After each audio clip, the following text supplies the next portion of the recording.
Big breaking news now coming in. We are learning pressure seems to be mounting on Canadian PM Justin Trudeau. Now, Baloch rights group has slammed his hypocrisy, cited activist Karima Baloch's murder. And the Baloch rights group has said, why is Justin Trudeau mum on Baloch activist death? Karima was threatened and Canada did not act.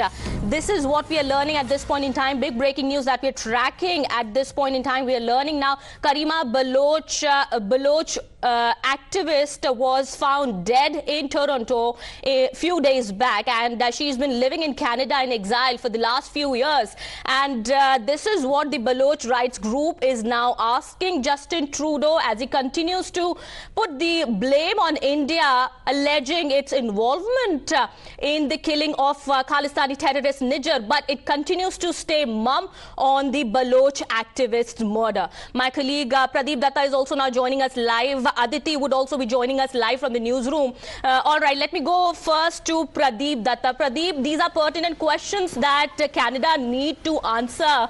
On one hand, as Justin Trudeau continues to blame India, alleging that it's involved in the killing of Nijjar. On the other hand, it continues to stay mum on Karima Baloch's murder. See, it's a very important and pertinent question, you rightly said, being asked by the Human Rights Council of Balochistan. Reason being that Karima Baloch, 37-year-old, she was found dead under mysterious circumstances near Ontario Lake in Toronto in 2020. It's more than 2 years. And the family is still fighting for the justice. Not a single word has been uttered by the Justin Trudeau government. In fact, within 48 hours, they were able to wind up the case. They were saying that now no foul play has been found. But in case of Nijjar, they had been very prompt because they tried to accuse government of India. First, Justin Trudeau said that they were investigating the matter. If you were investigating the matter, then how come you preempt things that Indian government is involved, Indian agencies are involved? And second, he said there are credible allegations. And third, he said they had the credible reasons. See, for investigation, you don't need credible allegations and credible reasons. You need a credible proof. And credible proof is not available even after 7 days. And here in this case of Karima Baloch, even after 2.5 years, not a single word has been uttered by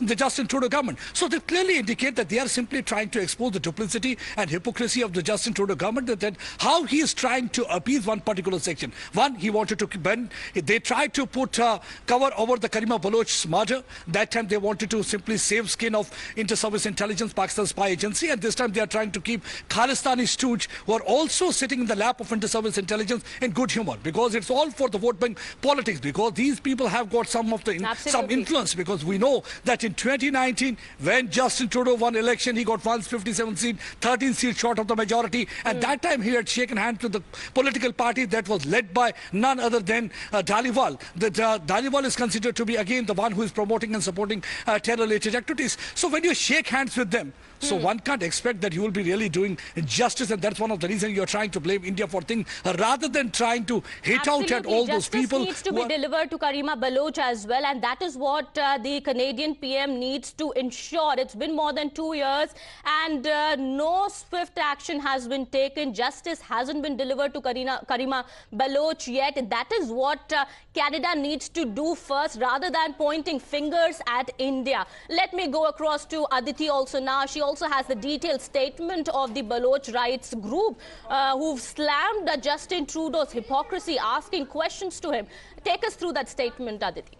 Right, we have the statement by the Baloch human rights group, and they are questioning Trudeau's fairness and consistency charge. Now over here, the Baloch Human Rights Council of Canada expresses deep concerns regarding the Canadian government's perceived inconsistencies in its response to the mysterious death of Balochistan rights activist and protected individual Miss Karima Baloch in December 2020 in Toronto. On December 2020, Miss Karima Baloch's lifeless body was discovered by the Toronto police near a lake. Karima Baloch's untimely death, shrouded in suspicion, was swiftly and definitively concluded by the Toronto police within 48 hours of this discovery, with an announcement that no foul play was suspected. It is worth noting that both the Government of Canada and the Toronto police were well informed about the grave death threats that Miss Baloch had received from the ISI, yet they maintained silence on this matter.